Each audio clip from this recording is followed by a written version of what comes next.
What's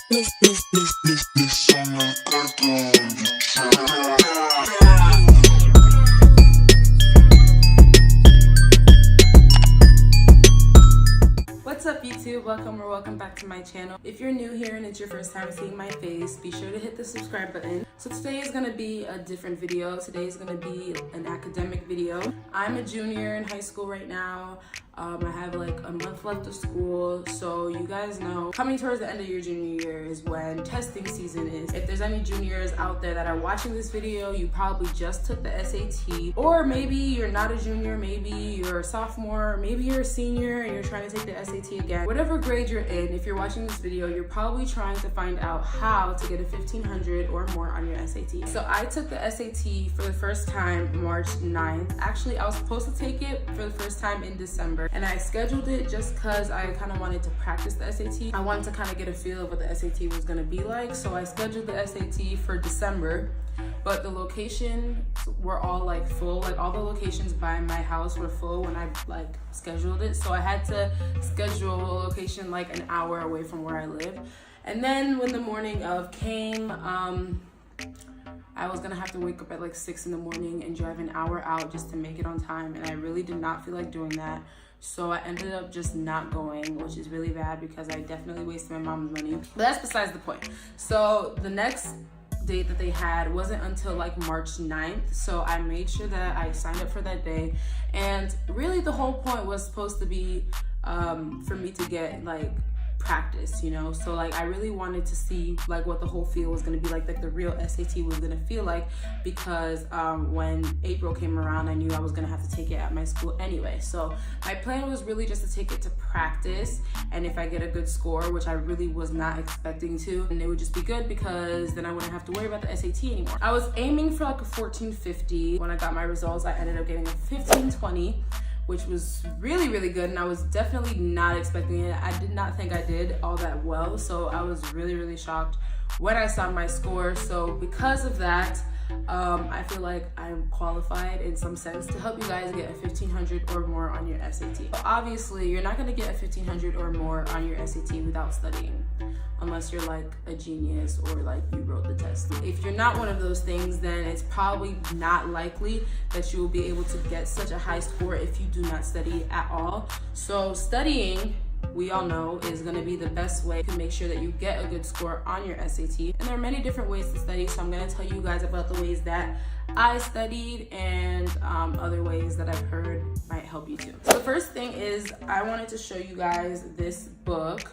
This is the Princeton Review SAT review book. This was like from like 2016. I got this book a long time ago. Like my mom bought this book for me so long ago. Like this was before I was even thinking about taking the SAT at all. This is before I even basically knew what the SAT was. I think I was like a freshman when she gave me this book. So when I was given this book, I kind of let it collect dust. I just put it in my bookshelf and I did not think about it, look at it, use it until the time for the SAT process came, and I started thinking about the SAT and realizing that for me to even be qualified for some of the schools that I want to go to, I need a high SAT score. So I found this book that I remembered that I had, and this was like, I think this probably came out right after they changed the SAT. So this was like probably the earliest of like new SAT study books.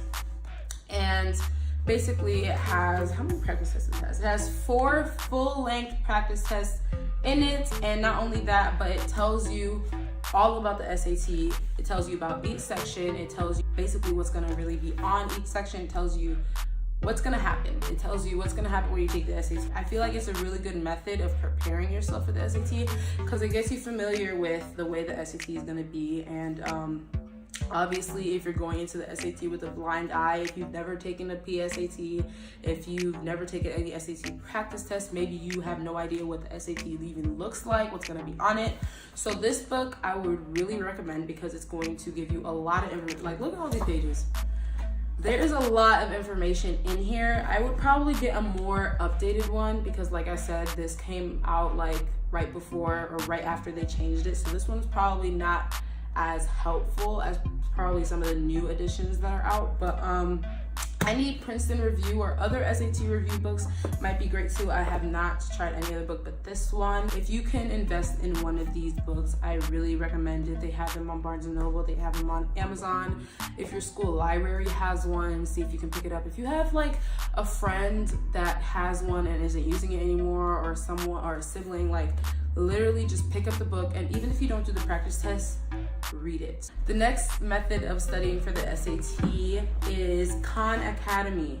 Now, if you're in high school, you probably know what Khan Academy is. If you don't know what Khan Academy is, it's basically like, what is Khan Academy? It's a really great website that teaches you a lot about different subjects, and they also have a great SAT preparation program on Khan Academy, which I probably use the most, even more than the book. If you go to an American high school, you probably most likely have a College Board account, and if you don't have a College Board account, you should probably make one. I think they're free. The College Board recommends Khan Academy to prepare for the SAT, and they actually have a link from Khan Academy because they like work with College Board. If you click on that link, it will take you to Khan Academy, where you can set up study sessions for yourself.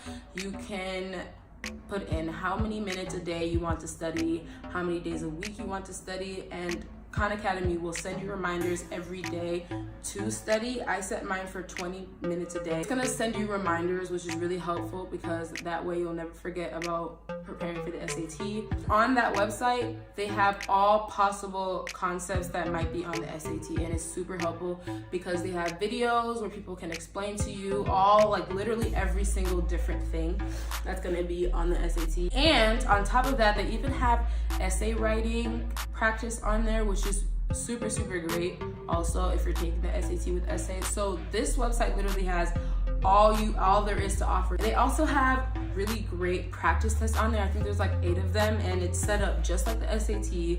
It's also timed just like the SAT. So you take it in sections as if you were doing it on paper, but you can just do it on your computer. You can do it wherever you are. And basically it's just taking practice tests, and there's 8 of them. So you can practice the SAT test exactly how it's going to be formatted in the real test 8 times. It's really long, but obviously the SAT is long. It's like all the sections are timed the exact same, and then they give you a real like score at the end of it, just like the score you would receive on the SAT. So I think I took like 2 of those. So the first time I took one of the practice tests on Khan Academy, I got a 1360, and then the second time I took a practice test on there, I got a 1390. So I was definitely not expecting a really high score on the SAT. I'm telling you guys, my goal was 1450, so I was not expecting to get a 1520 because obviously my score on Khan Academy was not all that high. I suspect that they kind of make the questions on Khan Academy harder. I don't know if they actually do that, but if they do, that would be a great way to prepare you for the real SAT. So don't get discouraged if your scores on there are not super, super high. So another tip I have for you guys would be taking the SAT multiple times. SAT is obviously not free. We all know that. We have to pay for the SAT.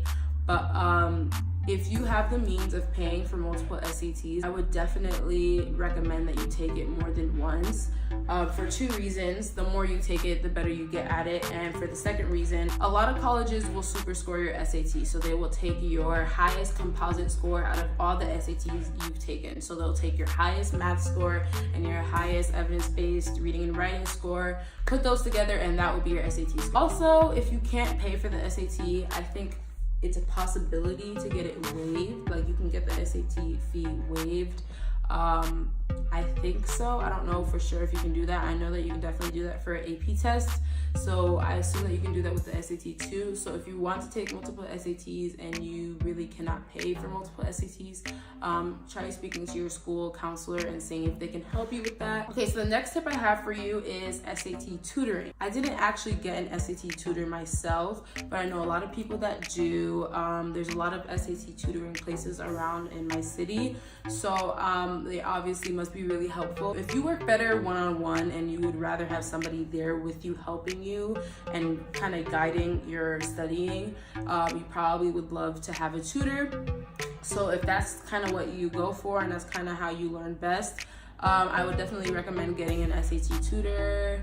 I don't think they're that expensive, but at the same time, I don't know because I never tried one, so I don't know how expensive they are. And the last tip I have for you is to study in groups. So if you are studying for the SAT and you have friends that are also studying for the SAT, you should definitely get your friends together in a group and study together, because I feel that studying with people kind of helps you. Different people have different strengths, so you can all kind of help each other in a sense. So if you have friends that are also study for the SAT, you guys should like get together, meet somewhere, meet at someone's house, and have a designated day to just study for the SAT and help each other out and all of that. So those are really all my tips. The only other things I can say is do not stress about the SAT. I would honestly recommend not even studying for the SAT the night before. Unless you haven't studied at all year and you're cramming, then maybe yes. But if you've been studying all year, you're not going to learn much more about the SAT than you knew the day before. So don't even study for the day before your SAT. Take that day to relax and let your brain relax. The night before the SAT, make sure you get a full 8 hours of sleep. Make sure that the next morning you're eating a full balanced breakfast. You're not going hungry. None of that. Make sure you're drinking a lot of water so you can stay hydrated, so your brain can really think. So basically that's all I have for you guys today. If you're about to take the SAT in the coming future, I wish you good luck. I wish you high scores, and I hope everything goes well for you guys. If you like this video and you found it helpful, make sure you leave it a like and subscribe to my channel if you want to see more of me. Bye. That's what I found out.